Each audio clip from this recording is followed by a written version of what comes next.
जैसे एक patient doctor को चुनता है कि भाई मैं इस डॉक्टर के पास जाऊंगा, मैं ये समझता हूँ कि हर वास्तु में एक आत्मा होती है और वो आत्मा डिसाइड करती है कि इस डॉक्टर को मैं मेरे पास ले आऊंगी मुझ पे उपचार करने के लिए। स्ट्रक्चर की एक साइन लैंग्वेज होती है।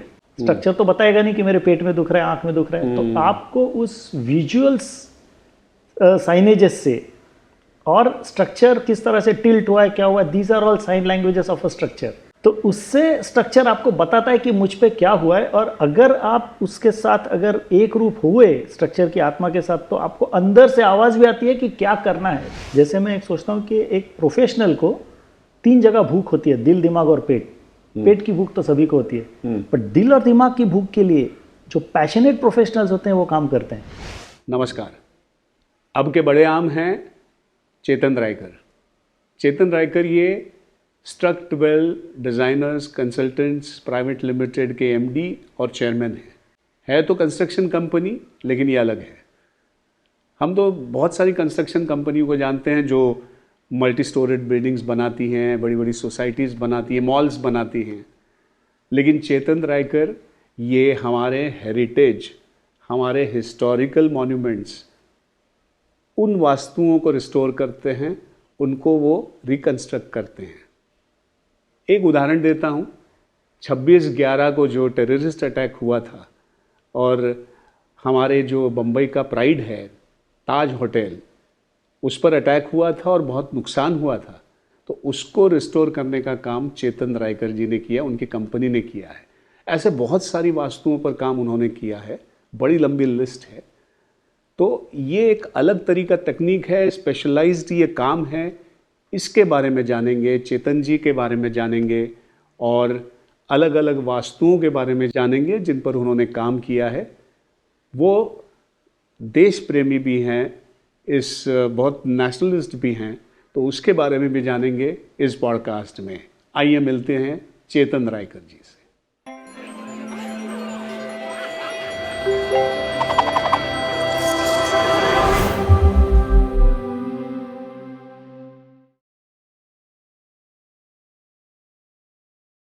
नमस्कार चेतन जी। नमस्कार सर। आज हमारी किस्मत है कि आप हमारे बड़े आम पॉडकास्ट में आए हैं। आप बहुत ही इंस्पायरिंग व्यक्ति हैं, बहुत ही एम्पावरिंग व्यक्ति हैं, मैं जानता हूँ। नहीं, इसलिए मैं कह रहा हूँ क्योंकि मुझे मालूम है कि आपने हमारे ये जो 26/11 का जो अटैक हुआ था सर, उस समय जो हमारे हेरिटेज होटल ताज पैलेस जो कोलाबा में है, उसका जो डैमेज है उसका रिपेयर आप लोगों ने किया था। और ये मतलब आपने जिस तरह से उसको फिर फेस लिफ्ट किया है, उसको जो नयापन दिया है, वो उसका जो हेरिटेज, उसका जो पुराना लुक है वो कायम रख के आपने उसको दिया है। तो ये एक तरह का एक बहुत स्किलफुल वर्क है, ये एक तरह का डिफरेंट आर्ट है, इंजीनियरिंग भी है। तो पहले तो हम उसके बारे में बात करेंगे कि आपके पास ये काम आया कैसे, आपने इसको एग्जीक्यूट कैसे किया, इसके बारे में आप प्लीज़ बताइए। पहले तो Sandeep ji thank you very much कि आपने मुझे यहाँ पे इनवाइट किया।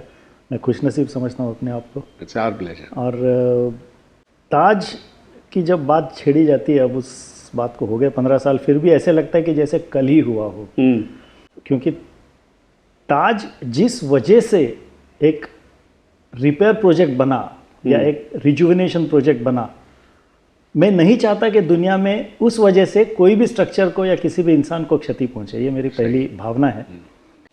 और जैसे एक पेशेंट डॉक्टर को चुनता है कि भाई मैं इस डॉक्टर के पास जाऊंगा, मैं ये समझता हूँ कि हर वास्तु में एक आत्मा होती है और वो आत्मा डिसाइड करती है कि इस डॉक्टर को मैं मेरे पास ले आऊँगी मुझ पे उपचार करने के लिए। ओके। तो आई बिलीव, आपने जैसे पूछा कि ये स्ट्रक्चर, ये प्रोजेक्ट आपको मिला कैसे, तो यहाँ पे शायद लिखा था। क्योंकि मुझे भी याद है सैटरडे को सुबह 7, साढ़े 7 बजे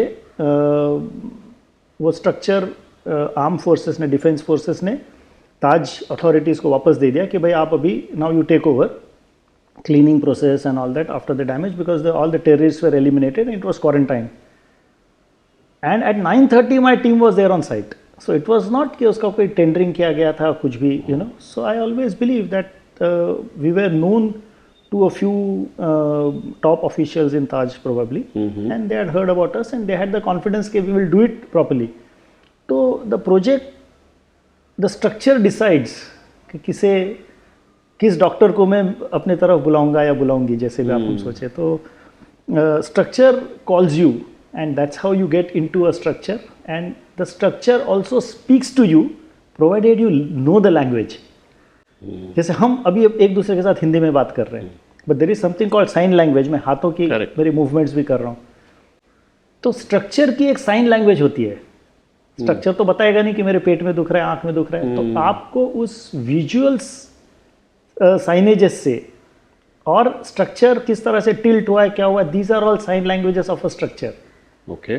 तो उससे स्ट्रक्चर आपको बताता है कि मुझ पे क्या हुआ है, और अगर आप उसके साथ अगर एक रूप हुए स्ट्रक्चर की आत्मा के साथ, तो आपको अंदर से आवाज भी आती है कि क्या करना है. तो ये मैं समझता हूं कि ये कोई पावर है जो आपको अंदर से आवाज देती है, क्योंकि ये स्ट्रक्चर देखिए, ताज का स्ट्रक्चर बनाया ही गया था अपने भारतीय लोगों के अभिमान के लिए, स्वाभिमान के लिए. करेक्ट. मतलब ये कहानी हम सब ने सुनी है कि जे.एन. टाटा को he was not allowed in a particular this thing because he was an Indian. So he said, I'll make a hotel which is superior to your 5-star hotel. Correct. तो अब जिस भावना से यह स्ट्रक्चर बनाया गया हो, तो उस भावना में वो स्ट्रक्चर भी अभी तक वही भावना के साथ खड़ा है ना. तो जब कोई आके उसको क्षति पहुंचाता है और कहता है कि मैं तोड़ूंगा तुम्हें, तो स्ट्रक्चर बोलता है मैं इतनी आसानी से टूटने वाला भी नहीं है, हमारे इस धरती के लाल अभी हैं जो हमको पूरी तरह से क्विकली जोड़ देंगे.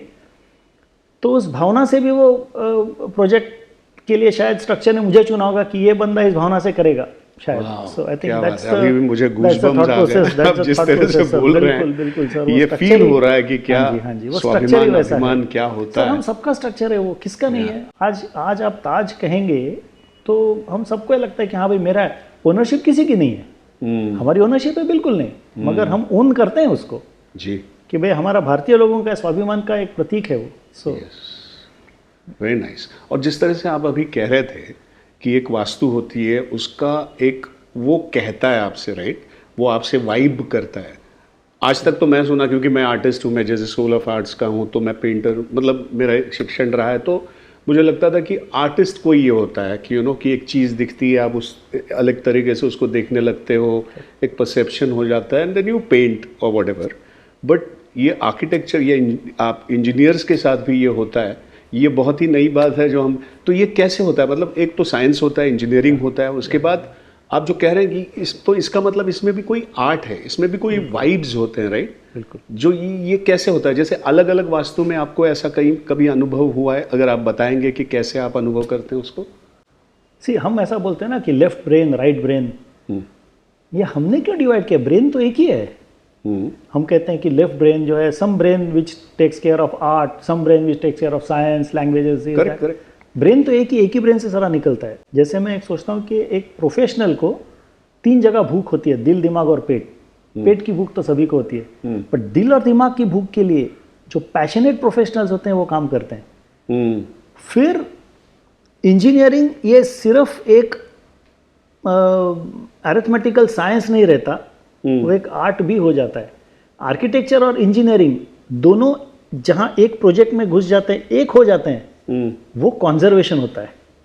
सो कॉन्जर्वेशन के लिए दोनों आर्ट और टेक्नोलॉजी दोनों का इकट्ठा होना बहुत ज़रूरी है. तो अगर आप उस स्ट्रक्चर की तकलीफ के लिए अगर आप सेंसिटिव नहीं हैं, तो फिर वो आप उस तरह का काम नहीं कर पाएंगे. मैं हमेशा एक सोचता हूँ कि जिन्होंने ये स्ट्रक्चर बनाया, they didn't construct, they created. आप फिल्म लाइन के हैं सर, तो आपने अगर 2 आंखें 12 देखी होंगी, नवरंग देखी होंगी जी, क्या विजन था. They would create, they would not look at कि भाई मैं इसको बॉक्स ऑफिस में कहाँ पे लेके जाऊं. वो आई थिंक ख्याल आजकल होता है, उस जमाने में था नहीं. तो वो जो क्रिएशंस है, 70 साल पुरानी क्रिएशंस, हम आज भी उतनी ही चाव से देखते हैं, विद फैमिली देखते हैं, और आज भी वो इंटरेस्ट के साथ देखते हैं. Correct. So I look at it, if you create something only then the structure also responds to you. और आप उसको उसके साथ अगर आप एक रूप हो जाते हैं ना स्ट्रक्चर के साथ, वाइब कर जाते हैं, वाइब्स आपके और स्ट्रक्चर के मिल जाते हैं, कई हेरिटेज स्ट्रक्चर्स में मुझे ये एक्सपीरियंस आता है because I have been into conservation of palaces. Correct. Palace भी बनाया गया है उस राजा ने अपने पैशन से, अपने अहम के लिए भी हो सकता है, या अपना कल्चर दिखाने के लिए भी है, या अपना रिचनेस दिखाने के लिए कि भाई मैं कितना अमीर हूँ या मैं कितना कल्चरल हूँ। So palaces also are created, created and I think उसमें भी आप अगर देखो तो हर स्टेट के जो पैलेसेस या किले हैं वहाँ पे उनका कल्चर, उनका थिंकिंग, बिल्कुल उनकी जो संस्कृति है वो रिफ्लेक्ट होती है। लोकल आर्ट्स और crafts are reflected in that. Correct. आप राजस्थान के देखेंगे, महाराष्ट्र के देखेंगे, साउथ के देखेंगे, सब जगह अलग अलग अपना अपना। See that's a beauty of our country also. Correct. हर स्टेट की अपनी कला है, अपनी संस्कृति है, फिर भी हम एक हैं। तो ये जो संस्कृति को अगर आप पहचाने कि उस स्ट्रक्चर में क्या डिपिक्ट किया गया है और उसी को आप रेप्लिकेट करें तो ही वो काम सही बनता है। और वो करने में स्ट्रक्चर ही आपको, मैं आपको एक और चीज़ बताता हूँ कि लोग कई बार मुझे पूछते हैं कि ये आपको कारीगर मिल जाते हैं, तो मैंने कहा पता नहीं, मेरे उधर तो टीम अपने आप आ जाती है। और वो टीम कौन लाती है? शायद वो स्ट्रक्चर कहीं पे किसी को आवाज़ देता है उस कारीगर को कि भाई आप मेरे पे ऑपरेशन होने जा रहा है, तू पहुंच जा इधर। तो 250 साल पुराने स्ट्रक्चर्स, 500 साल पुराने किले, इनके जब आप कंजर्वेशन करते हो इनका, या टेम्पल्स हैं पुराने, तो इनके कंजर्वेशन में उस तरह की कारीगरी पीढ़ी दर पीढ़ी करने वाले जो लोग हैं वो पहुंच जाते हैं। ढूंढना तो पड़ता है कुछ लोगों के लिए, बट पहुंच जाते हैं। तो ये कहाँ से आते हैं? अगर आप मानो कि वो स्ट्रक्चर इन चीज़ों को लाता है, अगर आप कहोगे कि मैं करता हूँ, तो फिर उसमें अहम भाव आ गया, और वो भाव आने के बाद फिर वो क्रिएटिविटी मर जाती है। अगर आप ये सोचोगे कि हम सब मिलके ये क्रिएट कर रहे हैं, तो फिर वो इंडिविजुअलिज्म खत्म होके पूरी टीम एक बंदे से 100 बंदे अच्छा ही काम करेंगे ना ज़्यादा। तो इसका मतलब जैसे हम कहते हैं कि जब अच्छा कंटेंट, अच्छी फिल्म बनती है तो वो टीम वर्क होता है, वो कभी एक का काम नहीं होता। वैसे ही बिल्कुल सर, आप उसी लाइन के, आपसे बेहतर कौन जानेगा। एक और वास्तु के बारे में बताएंगे जहाँ पे ऐसा कुछ हुआ है, शायद चैलेंजेस भी हो, लेकिन आप जिस तरह से वो हुआ है और अंत में वो ऐसा बना कि जैसे आप बहुत खुश हों और आप बड़े प्राइड फील कर रहे हो। मैं आपको बहुत ही मतलब मेरे अंदर घुसी हुई एक बात बताता हूँ। इंदौर में राजवाड़ा है, माता अहिल्या देवी ने बनाया था। 250 साल, अभी 270 साल पुराना राजवाड़ा है। और इंदौर की जनता के लिए वो इंदौर की नाक है, जो हम लोग इंडियन लोग इसको प्रतीक कहते हैं, हमारी मतलब हमारे सम्मान का प्रतीक है वो। और इंदौर के म्यूनिसिपल कॉरपोरेशन के लेटरहेड पे भी राजवाड़ा का ही चिन्ह है। तो वो 7 मंजिलाना राजवाड़ा, आप सोचिए 250 साल पहले कैसे बना होगा। नीचे के 3 मंजिल पत्थर के, ऊपर के 4 लकड़ी के हैं, बना था। तो 1984 में अनफॉर्चुनेटली एक फायर में वो जल गया। तो 84 के बाद 2 या 3 बार लोगों ने बड़ा ट्राई किया कि उसको रिवाइव करें, नहीं हुआ। मैं जिंदगी में कभी भी इंदौर नहीं गया था। 2004 में मुझे सडनली इंदौर से फ़ोन आता है, वहाँ के कलेक्टर साहब थे कि mister Chetan Raikar, I am collector Indore speaking. तो मैंने कहा भाई साहब मैंने क्या किया इंदौर में लफड़ा कि मुझे कलेक्टर साहब डायरेक्ट फ़ोन कर रहे हैं। तो मोहम्मद सुलेमान जी उनका नाम था, बहुत ही प्यारे मस्त ऑफिसर। तो उन्होंने फ़ोन किया और उन्होंने बोला कि आप कंजर्वेशन करते हैं? मैंने कहा सर करता हूँ। तो बोले इंदौर में हमारा एक राजवाड़ा है, उसका कंजर्वेशन करना है, आप आएंगे? तो मैंने कहा सर आऊँगा। The very next day I went to Indore, saw the palace, and 20 साल पहले जला हुआ पैलेस, 250 साल पहले बना हुआ पैलेस, जिसका ना कोई ड्राइंग है ना कोई डिटेल्स है। तो उन्होंने फिर पूछा कि आप इसका प्रेजेंटेशन दीजिए। तो 1 महीने बाद प्रेजेंटेशन दिया, चीफ मिनिस्टर साहब थे, उनको प्रेजेंटेशन दिया, he approved the project and the project came my way. Now why पूरे देश में इतने सारे प्रोफेशनल्स हैं, क्यों मुझे वो प्रोजेक्ट दिया गया? 20 साल से 3 मेजर प्रयास हुए थे कि उस स्ट्रक्चर को कंजर्व किया जाए, सक्सेसफुल नहीं थे। ये मैं कहता हूँ कि स्ट्रक्चर चूज करता है कि कौन मेरे पे ऑपरेशन करेगा। अच्छा, मैं उस पूरी तरह से क्षतिग्रस्त स्ट्रक्चर में जाके बैठ गया। मैंने कहा भाई साहब अब तो मैं आ गया हूँ, मैंने तो प्रेजेंटेशन दे दिया, हाँ तो बोल दिया कर दूंगा, अब कैसे करोगे? 3rd डे मेरे को इंदौर के नई दुनिया नाम का वहाँ पे बहुत मेजर न्यूज़पेपर है, आई थिंक सबसे बड़ा है शायद।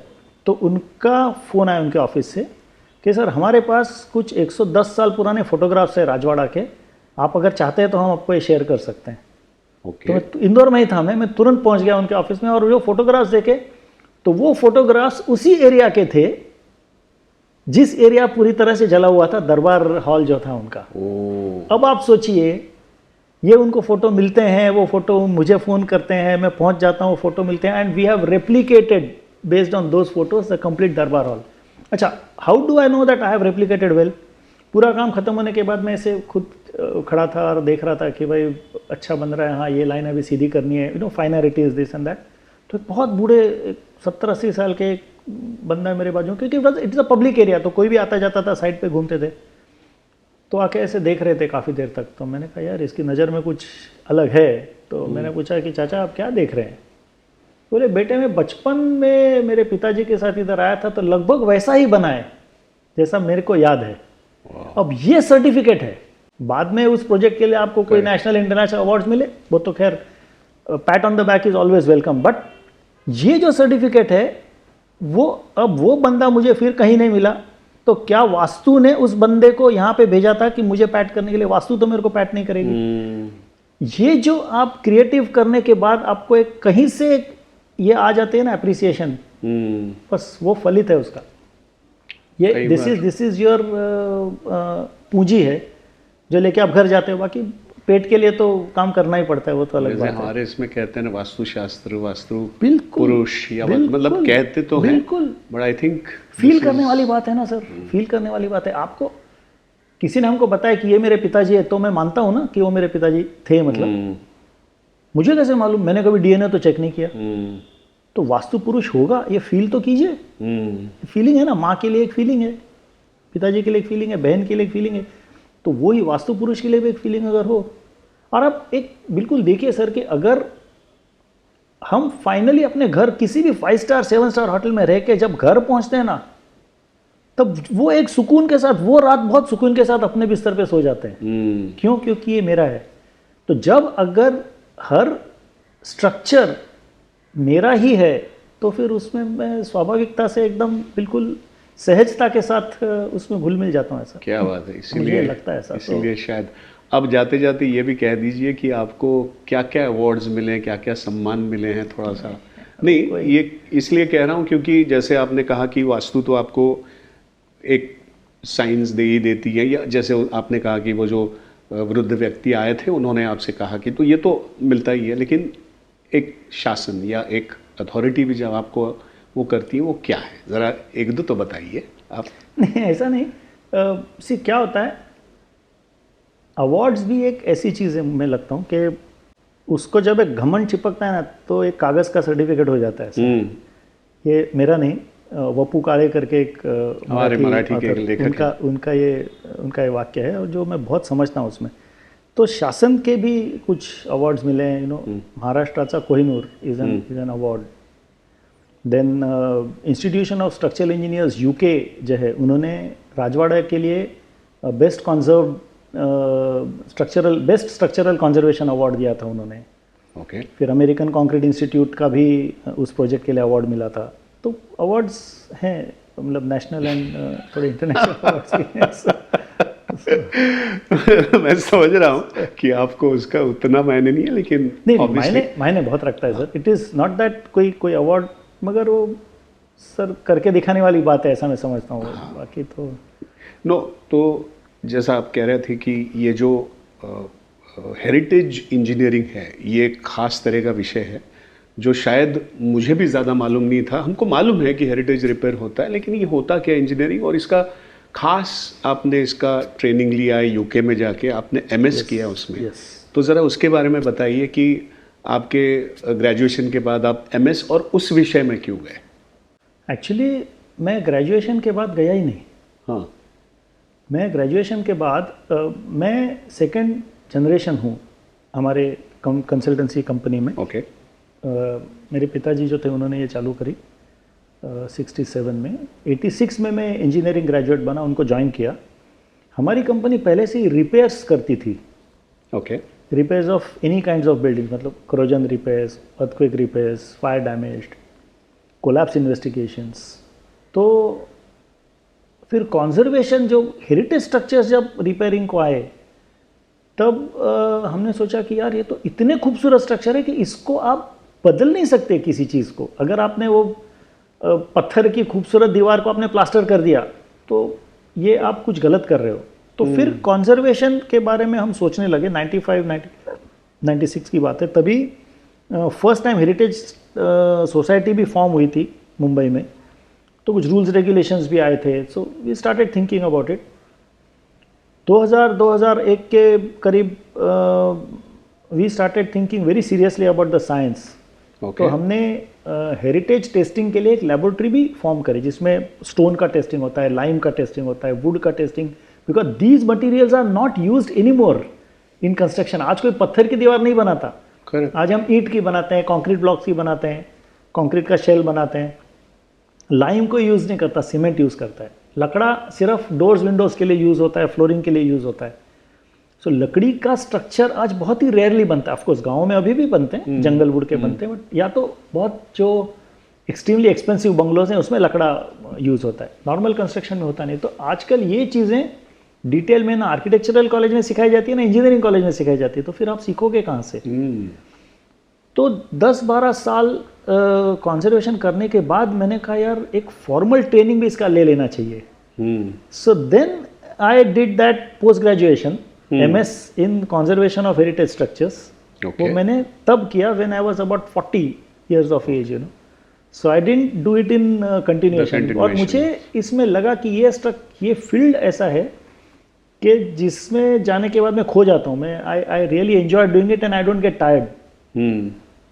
तो वो चीज़ से आप थकते नहीं हो शाम को, तो वो चीज़ आपको अगर इतना मज़े दे रही है तो फिर वो चीज़ को आप फॉलो करो एज अ पैशन। तो फिर लाइफ बिकम्स फन। वहाँ पे क्या अलग से आपको पर्सपेक्टिव्स मिले उसको? वहाँ पे सबसे पहले मतलब वो आपका दिमाग धो डालते हैं कि बोले एज अ प्रोफेशनल जॉब सीख के आए हो, पहले उसको साइड में रखो, पहले थियरी सीखो।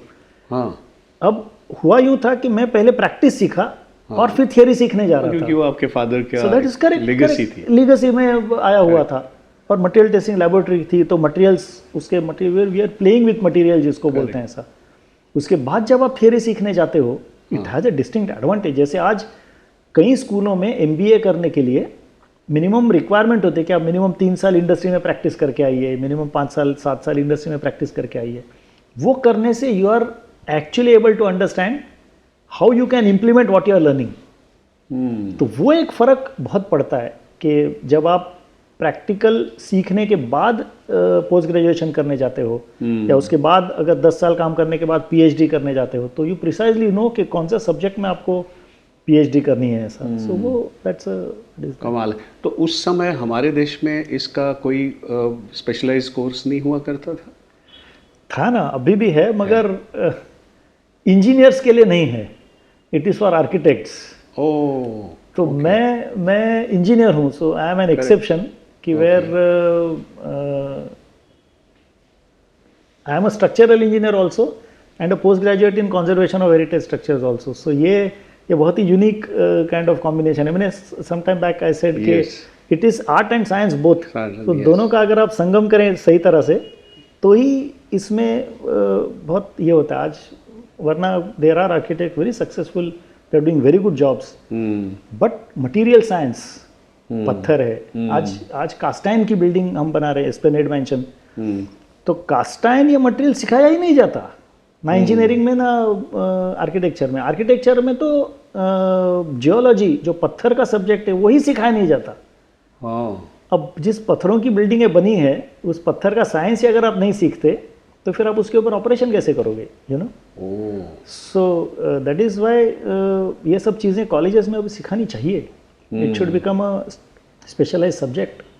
आप उस पर काम कर रहे हैं, मुझे मालूम है, ये तो बाद में आएंगे उस पर। लेकिन जैसे आपके फादर या आपकी पिताजी थे, उनका भी उन्होंने ये कंपनी शुरू की और वो भी तो रिपेयर्स में थे, और उसके बाद आपने ये हेरिटेज का एक नया, मेरे ख्याल से ये आपकी पर्सनालिटी में या आपके उसमें पर्सपेक्टिव में आपने डेवलप किया होगा, जिसको जाके आपने स्पेशलाइज किया और उसको एक अलग से वो बना। आई थिंक उसकी वजह से आपकी एक इंडिविजुअल एक वो बनी ना, क्या कहते हैं, कंपनी में, या कंपनी को एक अलग तरह का पहचान मिली, हाँ, प्लेटफॉर्म आपने दिया है। तो ये सब करने से पहले या ये सब करते वक्त चैलेंजेस भी तो आए होंगे, क्योंकि मेरे ख्याल से आपने एक थोड़ा सा अलग एक रास्ता चुना है जो हेरिटेज में, जो क्योंकि हमारे जैसा आपने शुरू में भी कहा कि हमारे देश में तो इतने हेरिटेज के स्ट्रक्चर्स हैं, इसको प्रिजर्व भी तो करना होता है या इसको रिबिल्ड करना होता है, इसको फेसलिफ्ट वापस से देना, तब तो ये आने वाले जनरेशन भी इसको देख पाएंगे, इसको एक्सपीरियंस कर पाएंगे।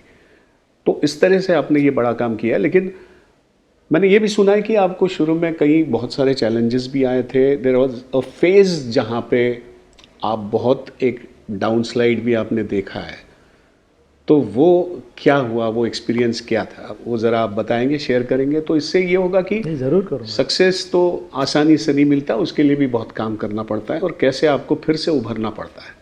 आपको I will take you back in 2003, 4, 5 तक। तब तक 86 आई ग्रेजुएटेड, 2005 20 साल 18 साल हुए थे। तो तब तक एक जो एक मटेरियल सक्सेस आप कहते हैं वो मिलता रहा है। You know, you become known to people कि भाई ये बंदा है, सही काम करता है, तो अच्छे अच्छे प्रोजेक्ट्स आने शुरू हो गए थे। नहीं, you are doing VT station तब तक मैंने किया था, गेटवे ऑफ इंडिया का भी फेज़ 1 किया था, तो वो राजवाड़ा का किया। तो वो अब क्या है, जब आप नई नई गाड़ी सीखते हैं ना, तब आपका एक्सीडेंट नहीं होता। जिस टाइम आपको लगता है कि अब मेरे को गाड़ी चलाना आ गया है, उस टाइम एक्सीडेंट होता है और कॉन्फिडेंस हो जाए। सो शायद मैं 2005 के करीब थोड़ा सा ओवर कॉन्फिडेंस पे चला गया कि यार मतलब आई माई सेल्फ वाला शायद वो थॉट प्रोसेस में था। तो 2005 से I went full throttle in expanding the organisation. Okay. तो we took over 2 companies, smaller companies, you know, and 2007 में आई सेड यार लेट्स गो इंटरनेशनली। तब दुबई बूम हो रहा था। तो 2007 में मुझे क्लियरली याद है कि तब हमारे कंपनी का 2 करोड़ टर्नओवर था। और दुबई में हमने एक गवर्नमेंट से जो हमको प्लॉट मिला, उसमें टोटल खर्चा था 6 to 7 करोड़। तो आई जम्प्ड, ऐसे करते हैं यार, इंटरनेशनली जा रहे हैं, कुछ करेंगे। बैंक ऑल्सो गेव मी अ लोन इंटरनेशनली। तब दिराम जो 1 दिराम का 10.5 रुपया था, तो लोन लिया, बड़ा कंस्ट्रक्शन किया, 20,000 स्क्वायर फुट का वहाँ पे लेबोरेटरी बनाया, चालू कर दिया, ऑफिस चालू कर दिया। 1.5 साल तक ऑफिस चलाया वहाँ पे। मगर अक्टूबर 2008 में Dubai, the entire city went down, entire country went down, because वहाँ पे रिसेशन आ गया। ओके। तो अब महाप्रलय आ गया, तो हमारे जैसे छोटे झाड़ तो कहाँ टिकेंगे वहाँ पे, तो हम भी डूब गए। अच्छा, डूबने में ये हुआ कि रुपी वॉज गेटिंग वीकर। तो जो 10.5 रुपया था वो 13, 14, 15 रुपया हो गया। तो बैठे बैठे लोन 1.5 टाइम्स हो गया। अच्छा, दुबई की जो आवक थी वो बंद हो गई। सो इंडिया में रुपीज़ में कमाना है और डॉलर्स में, दिराम में पैसा देना है। अच्छा, जब तकलीफ़ें आती है तो सब तरह से इकट्ठा आती है। 2008 में आई लॉस्ट माई फादर, 2009 में आई लॉस्ट माई मदर। सो एक इमोशनल, और फादर मतलब वो मेरे गुरु थे, वो मेरे कंपनी के हेड थे, he was chairman of our company and he was my mentor. तो आपको फाइनेंशियली इतनी तकलीफ़ें आ रही है सब जगह से, आपने 2 कंपनियां एक्वायर की हुई है, एक नया वेंचर चालू किया हुआ है, सब जगह से आप गड्ढे के अंदर हो। और उसी टाइम ये भी एक आपको भगवान आपको ये भी बोलता है कि चल भाई झेल, कितना झेल सकता है तू। मतलब एक तरह से ज़मीन भी खींच ली और आकाश भी खींच ली। हाँ, मतलब आप एकदम खुले, पता नहीं कहाँ पे हवा में बीच में लटक रहे हो, ना ज़मीन पे आ रहे हो ना ऊपर जा रहे हो। बट उस टाइम 3-4 चीज़ें अच्छी हुई। एक तो फैमिली सपोर्ट मुझे अच्छा रहा हमेशा से ही। आज भी my organisation is family owned and family run, and we run it very professionally. तो फैमिली सपोर्ट अच्छा रहा। My brother, my wife, everyone supported very well. Second is, I was not shy to tell the world कि मेरे को ये तकलीफ़ें हैं। तो मैंने 4-5 मित्रों के साथ ये शेयर किया और उन्होंने ज़बरदस्त फाइनेंशियल सपोर्ट किया उस टाइम।